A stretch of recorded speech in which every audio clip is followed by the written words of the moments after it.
Katatapos lang ng meeting nila with Mrs. De Guzman ng alas 5, nang dumating si Marga nang hindi niya inaasahan. Lihim siyang napamura sa sarili, dahil ang gusto niya'y makasama si Anika sa unang araw ng pagiging official in a relationship nila. "What brings you here?" Tanong niya dito, na hindi na itago ang pagkadismaya.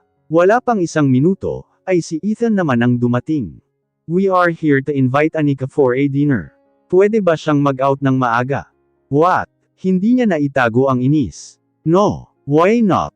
Alas 5 naman na Jeremy, wala naman daw kayong sunod na meeting." "We have a date," naiinis niyang sagot. "This is our first day, huwag niyo namang sirain ang diskarte ko." "So, it's true," wika ni Marga. "Sinabi kong huwag mong isama si Anika sa mga naging babae mo. Hindi siya kasama sa mga naging babae ko, okay? Don't overreact. At kung iniisip niyo ang kapakanan niya, huwag kayong mag-alala. Look at us, nakita niyo ba kung gaano siya kakalmado?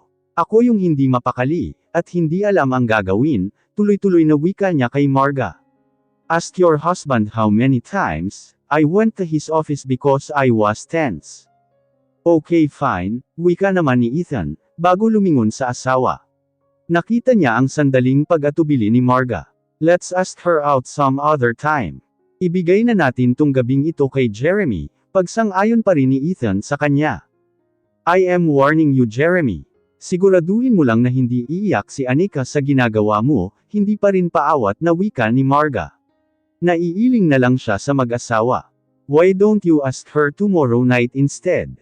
Pahabol niya, nang hindi niya ituloy ang pakikipagkita sa Benedict na yun. "Who is Benedict?" tanong ni Marga. "If I know someone from her province, na nagpupumilit isiksik ang sarili sa girlfriend ko," pagalit niyang sagot. "See, hindi ba't ako ang agrabyado dito? You're really claiming her as your girlfriend ha?" Nangingiting wika ni Marga. "Siguraduhin mo lang na hindi mo pa iyakin ang kaibigan ko, lagot ka talaga sa amin ni Ethan," ulit pa rin ito. Tumayo ito at nagpaalam na sa kanya. Dumaan din ito kay Anika, at nakipagkwentuhan sandali, bago ito tuluyang umalis sa departamento niya. Nagligpit na rin siya ng gamit, dahil gusto niyang lumabas kasama si Anika. "Sinasabi ko na nga ba, may iba talaga sa inyo ni Jeremy lately."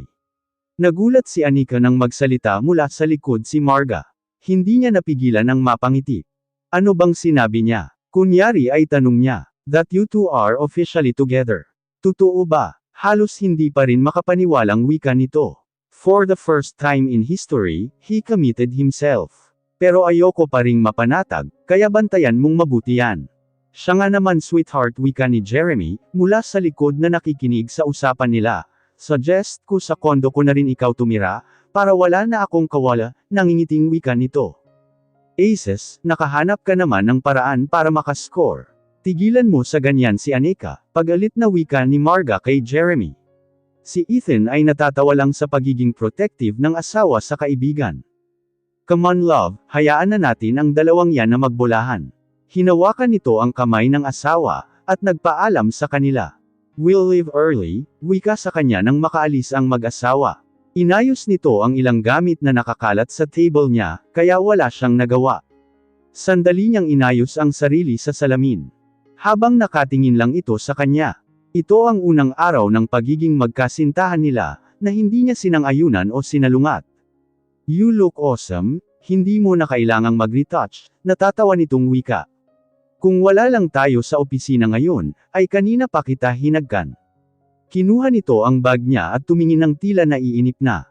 Nagbilin siya sandali ng mga gawain kay Aiko, bago sila tuluyang umalis ni Jeremy sa opisina. "Saan ba ang punta natin?" tanong niya sa binata habang nasa daan sila. Hindi pa punta sa suit nito ang punta nila, dahil palabas na sila ng Parañaque. "We will visit Villarreal Hotels Makati Branch," kalmadong sagot nito. Nang tumunog ang telepono nito, at nakita kung sino ang tumatawag ay natawa ito. "Gusto mo bang sagutin?" tanong nito sa kanya. At inabot ang telepono. Cindy ang naka-register sa screen. "Bakit hindi ikaw ang sumagot?" hamon niya dito. Ang totoo'y gusto niyang malaman kung paano ito sumagot sa mga babaeng nangungulit dito. Kung tutuusin ay may karapatan na siyang pagbawalan ito ngayon, na makipag-usap sa kung sino-sinong babae, pero gusto niyang kusa iyong gawin ng binata, hindi dahil sa pinagbawalan lang niya. Malaki ang pagkakaiba nun. Hindi ito sinagot ng binata sa pagkadismaya niya. Hinayaan na lang nitong tumunog ng tumunog ang telepono nito. Pinalis niya ang inis at itinuon ang tingin sa nadadaanang mga establishmento. Makalipas ang 1 oras, ay narating nila ang Villarreal Hotel sa Makati. Sandali lang itong nakipag-usap sa manager ng hotel, bago sila tumuloy sa penthouse ng hotel, kung saan natatanaw ang kabuuan ng Makati City. Kumpleto ang gamit doon at mag-ara ang silid. Salamin ang dingding at may spiral staircase, na marahil ay patungong silid tulugan. Sa kanang bahagi ay may sliding door, at may swimming pool siyang natano. Lumapit si Jeremy sa kanya, matapos nitong tanggalin ang necktie, at buksan ang ilang bahagi ng butones ng long sleeve nito. Mahigpit itong yamakap mula sa likod niya, at nakaramdam siya ng kapanatagan. Kung hindi dahil sa pag-aalala niya, sa kalagayan ng ama ay buo ang kasiyahan niya ngayon. Hindi man nagtapat ang binata na mahal siya nito, ay napagtagumpayan niya na ang usapan nila ni Zane Villarreal, dahil magkasintahan na sila. Kung hanggang kailan at kung gaano katatag, ay hindi niya lang masagot. "You look unhappy," tila may insekuridad na wika ni Jeremy, nang iharap siya nito sa kanya. Gusto niyang sabihing masaya siya, dahil masaya naman talaga siya, sa kabila ng mga agam-agam niya. At sa ngayon ay gusto niya nang yakapin ang katotohanang magkasintahan na sila ng binata, kahit hindi naman ito nagpapahayag ng pagmamahal. Kapag nailigtas niya ang ama sa mga kamay ni Octavio, ay magiging maayos na ang lahat, at magpapakasal sila, katulad ng napagkasunduan ng mga magulang. "Bakit mo naman nasabi?" Tumalikod siya at tinanaw ang mga nagtataasang mga gusali. Sa halip na sagutin siya, ay isang malalim na buntong hininga ang pinakawalan nito. Nagtungo sa pandalawahang mesa, na nakahanda malapit sa hagdan, at nagsali ng alak sa baso saka uminom. Sumunod siya sa binata, at kinuha rin ang isang baso. Nilagyan iyon ni Jeremy ng kaunti. "Just sip a little. Baka matapang sayo yan," wika nito. Kung bakit ito nagbago ng mood, ay wala siyang ideya. Siguro'y naramdaman nito ang mga agam-agam niya. Pero sa ngayon ay wala pa naman siyang pinagsisisihan sa desisyon niya, dahil bukod sa pangako ni Zane Villarreal, natutulungan siya nito sa pagliligtas sa ama niya kay Octavio, ay totoong mahal niya na ang binata. Ang kailangan lang niyang gawin, ay paibigan ito sa puntong hindi na ito maghahanap ng iba. Ano naman kung matapang? Nakangiti niyang wika. Isang malagkit na tingin ang ibinigay niya sa binata, bago siya tumalikod dito, at bumalik sa pwesto niya kanina. Sumunod ito sa kanya, at tinanaw rin ang mga gusaling puno ng mga ilaw dahil madilim na. "Gusto mo na bang maghapunan?" tanong nito. Nilingon niya ito, at nakitang blanko pa rin ang mukha nito. Sandali niya itong tinitigan, at may kung anong damdamin agad ang lumukab sa kanya. She could surrender to him completely. Katulad rin ng mga babaeng nahuhumaling dito. "Why are you staring at me?" tanong nito nang hindi tumitingin sa kanya. His face was still emotionless. Bahagya siyang ngumiti, at inalis na dito ang tingin. "Hindi ko lang mapaniwalaan." "Ang alin?" "Napumatol ako sa kalokohan mo."